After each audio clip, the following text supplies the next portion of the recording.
आज की क्लास में हम बात करेंगे about the different methods of transformation. अब तक की क्लासेस में हमने देखा कि किस तरीके से एक रिकॉम्बिनेंट डीएनए मॉलिक्यूल को बनाया जाता है, और लास्ट वाले लेक्चर में हमने वेक्टर्स के बारे में बहुत अच्छे से पढ़ लिया एकदम डिटेल में।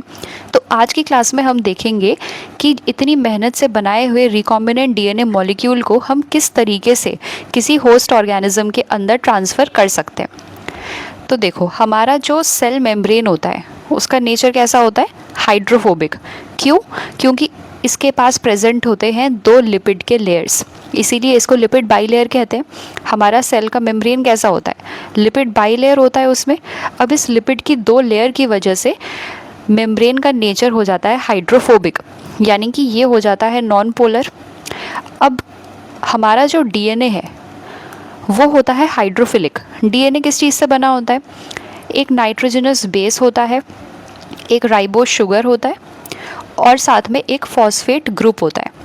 ये जो फॉस्फेट ग्रुप है इसकी वजह से हमारा डीएनए नेगेटिवली चार्ज्ड हो जाता है। फॉस्फेट ग्रुप यानी PO4 2-। तो ये कैसा नेचर का दिख रहा है आपको? नेगेटिव। तो ये डीएनए को नेगेटिव चार्ज प्रोवाइड करता है। अब किसी भी मॉलिक्यूल में अगर कोई चार्ज आ गया है तो वो पोलर मॉलिक्यूल कहलाता है।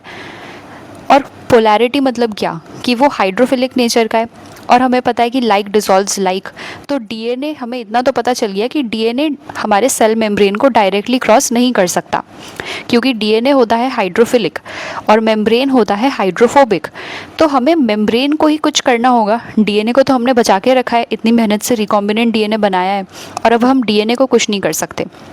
तो हम क्या करते हैं कि जिस भी सेल के अंदर हमें डीएनए को ट्रांसफ़र करना है उस सेल की मेम्ब्रेन को हमें कुछ कुछ करना होगा, ताकि ये जो डीएनए है उसके अंदर पास हो जाए इजीली।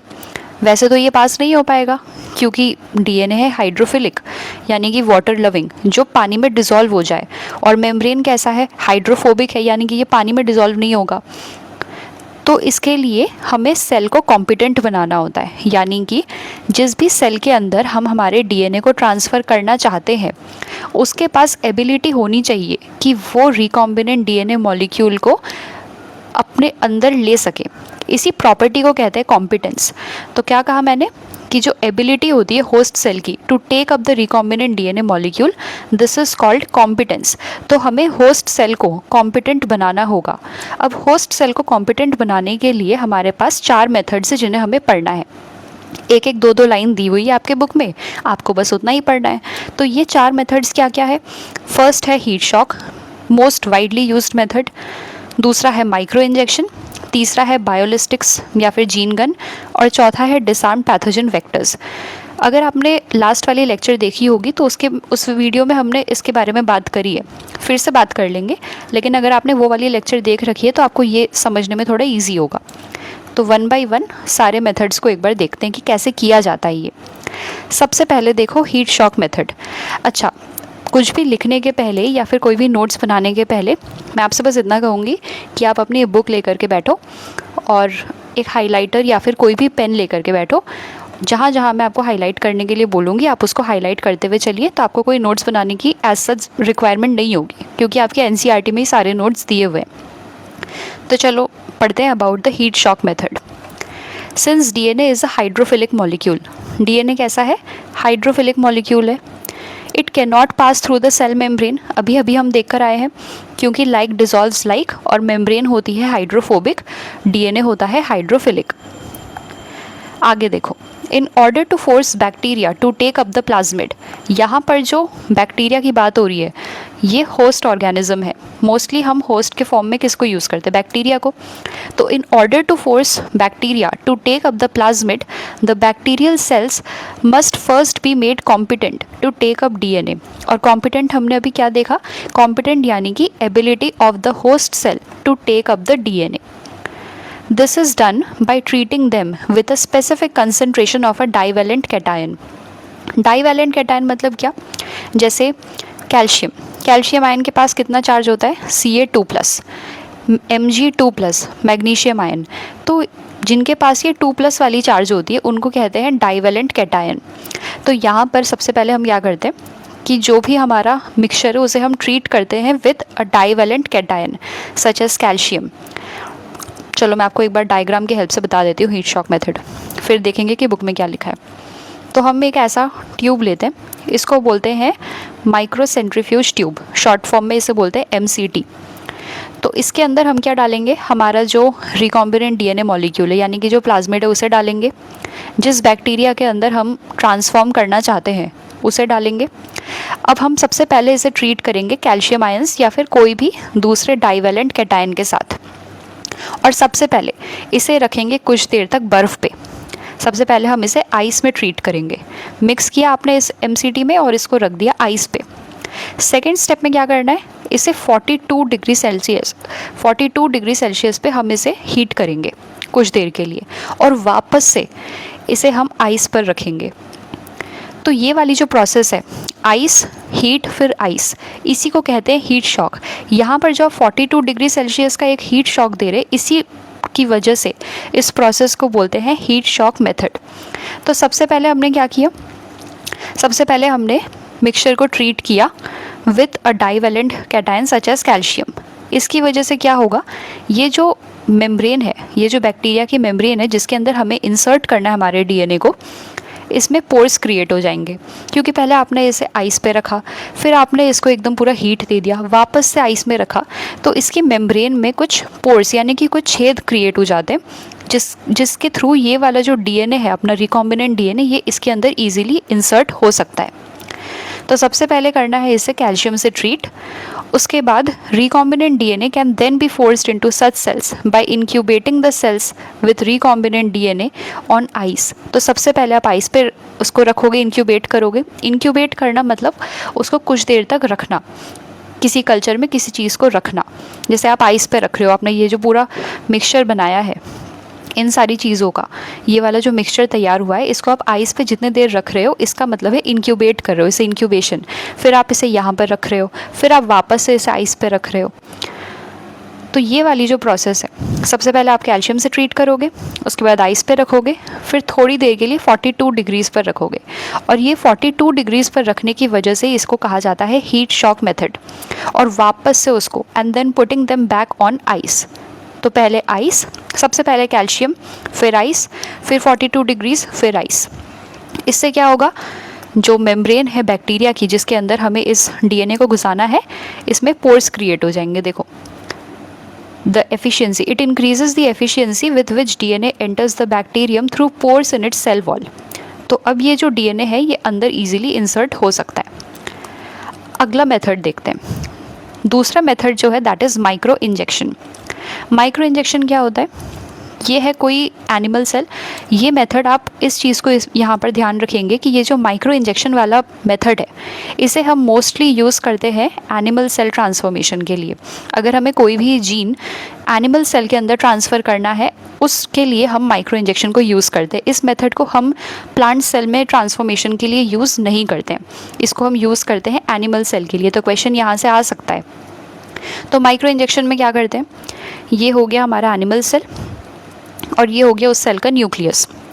अब हम एक सिरिंज लेते हैं और उस सिरिंज की टिप पर हमारा जो रिकॉम्बिनेंट DNA मॉलिक्यूल है उसे रखते हैं और उसे directly into the nucleus inject कर देते हैं। देखो लिखा है, in a method known as micro injection recombinant DNA is directly injected into the nucleus of an animal cell। तो ये हो गया एनिमल सेल, ये हो गया उसका न्यूक्लियस, ये हो गया सिरिंज। यानी कि जो इंजेक्शन है, मतलब ऐसा नहीं होता है, ये माइक्रो इंजेक्शन होता है, रोबोटिक्स टाइप होता है, ये आप मैनुअली नहीं करते, आप सिर्फ कमांड सेट करते हैं इनमें। और यहाँ पर इसकी जो टिप होती है, इस पर लगा होता है रिकॉम्बिनेंट DNA या फिर जो भी DNA आपको इंसर्ट करना है, और इसको डायरेक्टली न्यूक्लियस में इंसर्ट कर दिया जाता है। और ये सूटेबल होता है एनिमल सेल्स के लिए। तो प्लांट सेल्स के लिए क्या होता है, प्लांट सेल्स के लिए हम यूज़ करते हैं बायोलिस्टिक्स या फिर जीन गन मेथड। यहाँ पर क्या करते हैं, हमने प्लांट सेल लिया और यहाँ पर हमने एक गन लिया। गन ऐसा नहीं दिखता, इसका एपरेटस होता है एक पूरा प्रॉपर, लेकिन जस्ट ताकि आपको याद रहे विजुअल्स के थ्रू, इसलिए यहाँ पर एक गन लगाई है। यहाँ पर यूज़ किया जाता है, हाईलाइट करते हुए चलिए, यहाँ पर यूज़ किया जाते हैं गोल्ड और टंगस्टन कोटेड विथ DNA। ये जो हम गोल्ड या टंगस्टन पार्टिकल्स ले रहे हैं, ये वाले जो आप पार्टिकल्स देख रहे हैं, ये गोल्ड या फिर टंगस्टन के छोटे छोटे बहुत माइक्रो पार्टिकल्स होते हैं। ये देखिए यहाँ पर लिखा हुआ है माइक्रो पार्टिकल्स। इनके ऊपर कोटिंग करी जाती है हमारे डीएनए की, जो भी हमारा जीन ऑफ इंटरेस्ट है या फिर रिकॉम्बिनेंट डीएनए मॉलिक्यूल है, उसकी कोटिंग करी जाती है इन पार्टिकल्स के ऊपर। और बहुत हाई वेलोसिटी के साथ, बहुत ही ज़्यादा हाई वेलोसिटी के साथ इनको इस पे बॉम्बार्ड कर दिया जाता है। बॉम्बार्ड कर दिया जाता है मतलब ऊपर से ऐसे करके प्रेशर आता है और सीधा न्यूक्लियस पे इन पार्टिकल्स के साथ हमारा जीन डिलीवर हो जाता है।